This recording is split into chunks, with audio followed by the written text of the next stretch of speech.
slightly belated Happy New Year from us. We haven't been up to the boat since the last time it flooded before Christmas, and with Storm Henk on the way, we thought we'd better pop up last week. And in fact, we actually drove up there through Storm Henk.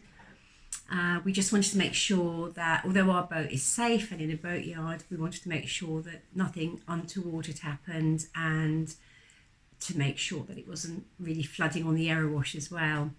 So off we went, and this is what we found. First issue we had was water coming in here and then tracking along under there and piling up down here. So we've taken the window out, and what happens is that we have little drains in here and they get blocked up. And in fact, you can see them there actually opposite. That's what they yeah.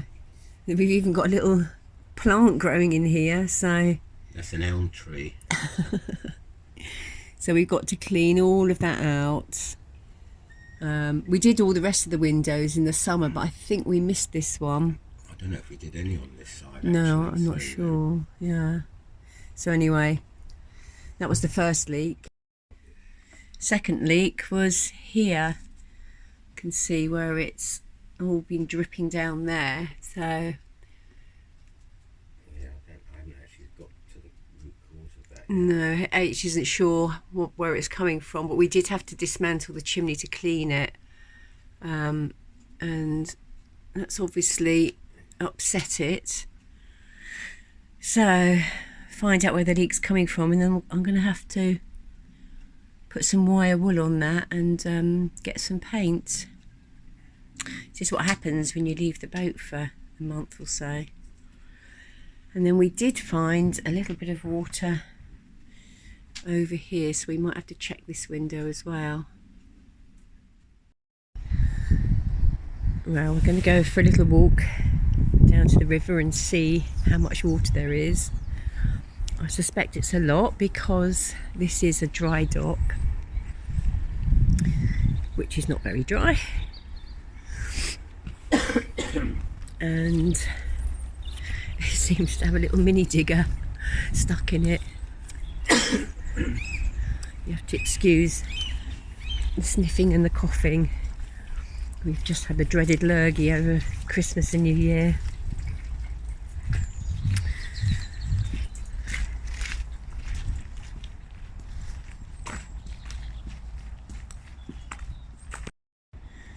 The error wash itself is closed a bit further up because there's branches floating around, big branches, so you've got to come and get them out tomorrow, although it's a bigger job than they thought. So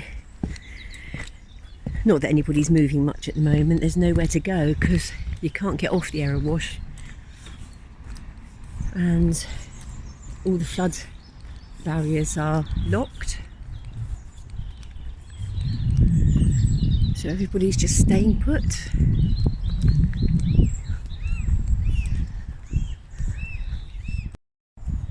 I've actually got myself a GoPro now, and last time we were here I had it in the water around here and it was as clear as anything. You could see all the plants, but it's pretty murky right now.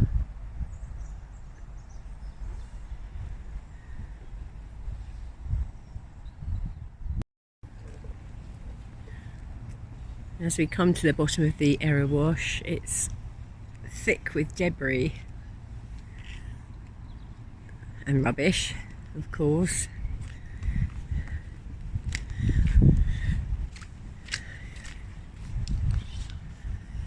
And the lock is completely full, so I guess the river is really high. Same as it was 1 month and 2 months ago. No, it's higher. Oh yeah, it is a bit higher, isn't it?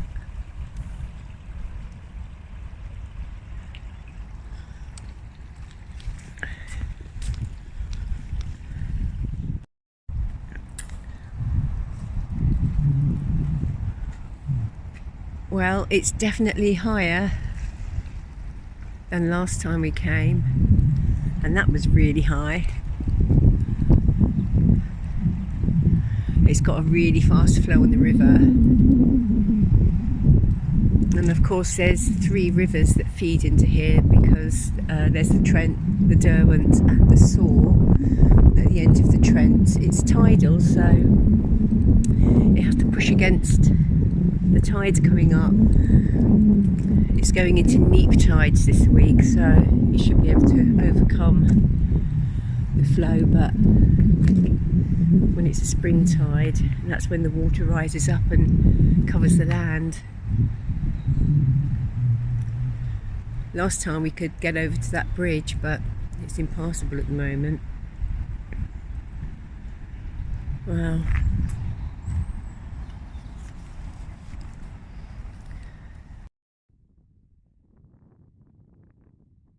There's a boat here tied to the lock landing. He can't get through because the water's to the top of the bridge, but he was on the wall around the corner and had to move yesterday for safety, I think. He's tied on with lots of ropes. And this is all the debris in the lock.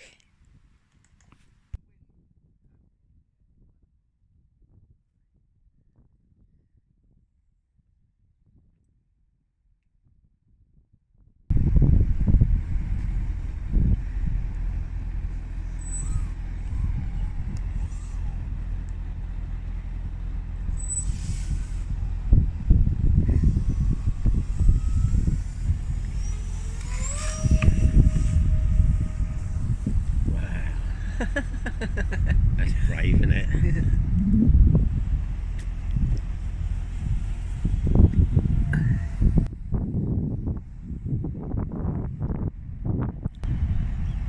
I can't keep up with it.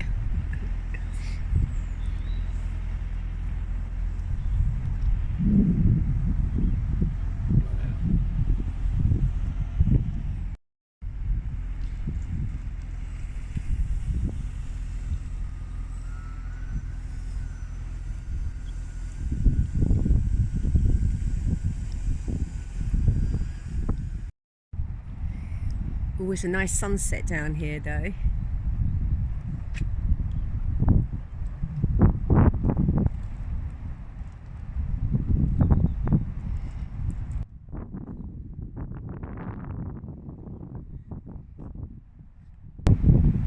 So Dan and Sarah, who were stuck on their boat up there last time for nearly 2 months, have managed to get a couple of miles down there, and now they're stuck again. So hopefully we'll meet up with them tomorrow. And down that way is Leicester, and you could probably canoe across the fields and get to Leicester that way. Although I wouldn't fancy going across that in a canoe. This is a good measure of how much higher it is. That's the bench that I was sitting on last time I was here, with the water up to the top of my boots. But I wouldn't be doing that now. It's crazy.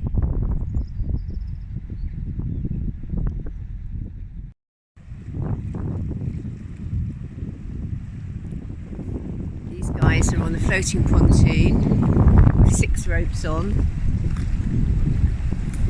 And the water's still coming up. It's come up about 2 inches in the last hour, they said. It's supposed to peak tomorrow morning, so I guess it will be over there by then. And nobody's going to be using the pub garden for a while.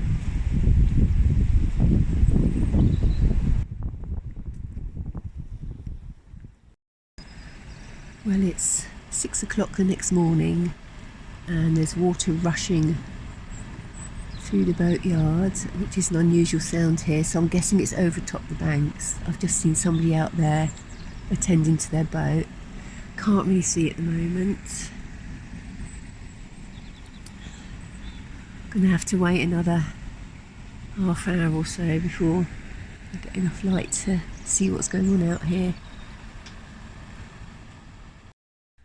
Right, there's a bit of light in the sky, so I'm going to go and see what's happening out here.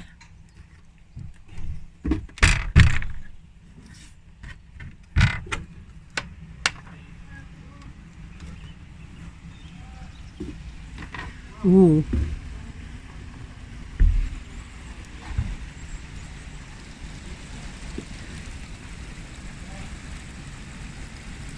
Well, the water's coming up the canal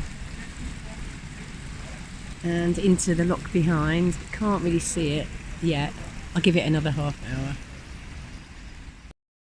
Well, during the night, the river came up higher and overtopped the lock, and the water is running back up the Arrow Wash. So it's coming over the towpath.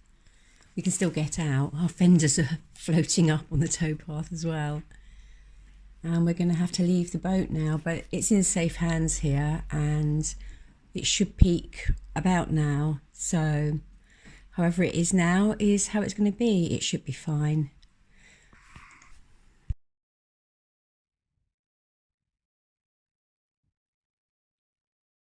So we leave you from a very soggy boat yard.